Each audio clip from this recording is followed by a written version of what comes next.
Awalnya, semuanya terasa biasa saja. Tidak ada teriakan untukku, tidak ada tuduhan langsung, tidak ada nama yang disebut secara terang-terangan.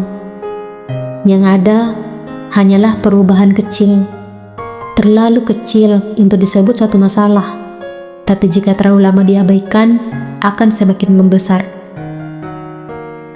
Beberapa orang mulai berhenti menyapa aku lebih dulu. Beberapa tawa pun sudah berhenti ketika aku mendekat. Beberapa percakapan juga tiba-tiba terputus seolah aku membawa sesuatu yang menular. Aku sempat terpikir, mungkin ini hanyalah perasaanku saja yang terlalu sensitif karena fitnah ini. Mungkin aku terlalu lelah bertahan di atas rasa sakit dari fitnah itu. Mungkin pikiranku yang terlalu berlebihan tentang mereka. Kemungkinan itu terus saja menghantui pikiranku sampai aku sadar tentang satu hal. Ini bukan perasaanku, tapi memang mereka mulai menghindar, menjauh,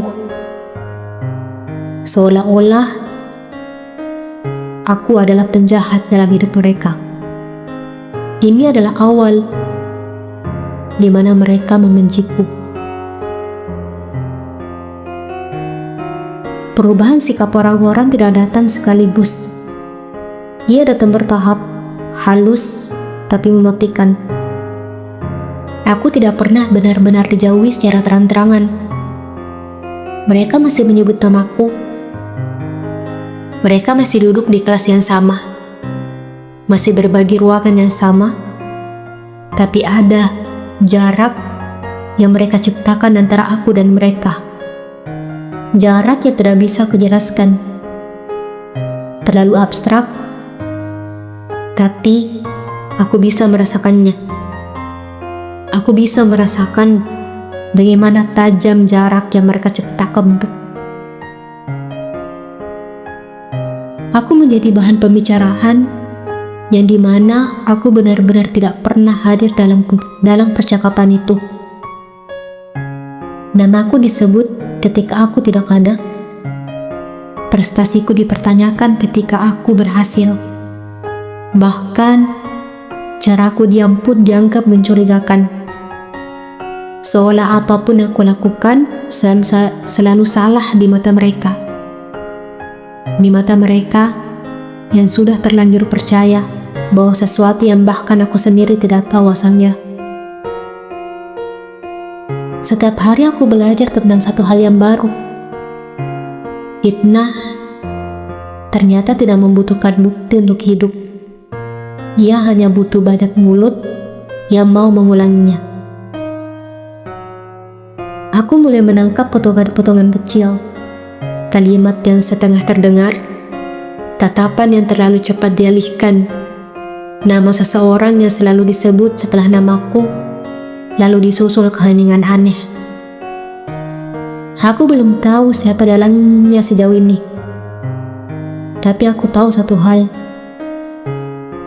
Fitnah ini bukan satu kebetulan, tapi sesuatu yang direncanakan oleh orang-orang yang ingin melihatku jatuh. Mereka yang ingin melihatku menangis. Mereka yang ingin melihatku hancur. Aku tetap datang ke sekolah dengan kepala tegak. Bukan karena aku tidak terluka, tapi karena aku menolak terlihat kalah.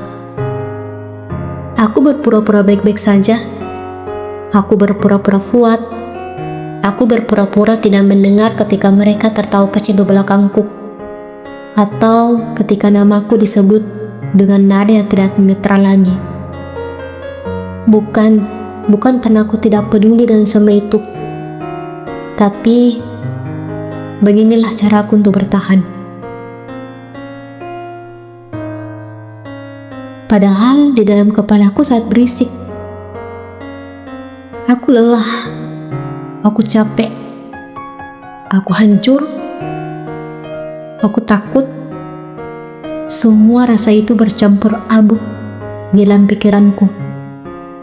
Sangat melelahkan. Ada hari di mana aku ingin berteriak. Aku ingin menjelaskan. Aku ingin memaksa mereka mendengar kebenaran yang sebenarnya terjadi. Tapi aku tahu dan aku sadar, orang-orang yang sudah memilih percaya pada kebohongan tidak akan pernah benar-benar ingin mendengar kebenaran. Mereka hanya ingin pembenaran atas prasangka mereka sendiri. Setelah aku sadar tentang hal itu, aku memilih diam dan aku tunggu kebenaran itu akan berbicara. Suatu hari, tanpa kuduga, salah satu teman kelasku menatapku lebih lama dari biasanya. Tatapannya bukan tatapan menghakimi. Aku tidak menemukan tatapan itu di dalam tatapannya, melainkan tatapan heran. Tak lama dari itu, ia bertanya, "Cia, kenapa aku tidak pernah melihatmu menangis? Mereka membicarakan fitnah yang bahkan tidak ada buktinya loh. Apa kamu tidak sakit mendengarnya?" Aku terdiam. Aku menarik nafas pelan. Di saat itu, aku sadar satu hal. Aku sadar betapa rapi topeng yang selama ini kupakai. Tidak ada yang benar-benar tahu seberapa hancur diriku. Tidak ada yang benar-benar tahu seberapa banyak air mata yang kutumpahkan karena rasa sakit ini. Mungkin di mata orang lain, masalah ini sepele, tapi tidak denganku. Karena aku tidak pernah melakukan hal itu. Ibuku tidak pernah mengajarkanku untuk melakukan hal curang untuk mendapatkan nilai. Tidak. Lalu dengan tenang aku menjawab, "Untuk apa? Untuk apa aku menangis di hadapan manusia yang aku tahu salah satu dari mereka adalah dalang dari semua ini? Kalau aku menangis, sama saja aku membuat mereka menang. Biarkan sakitku jadi urusanku dengan Tuhan." Setelah itu, aku kembali diam.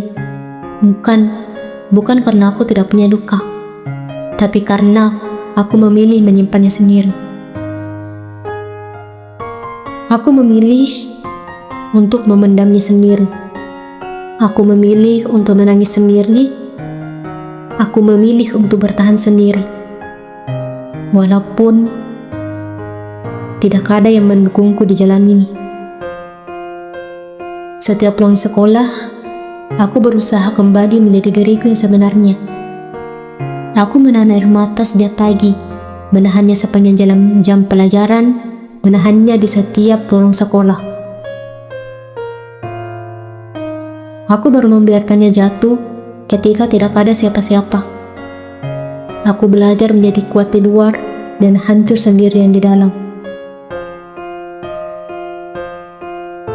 Ibuku tidak tahu apa-apa, karena aku tidak mau membuat ibuku sedih.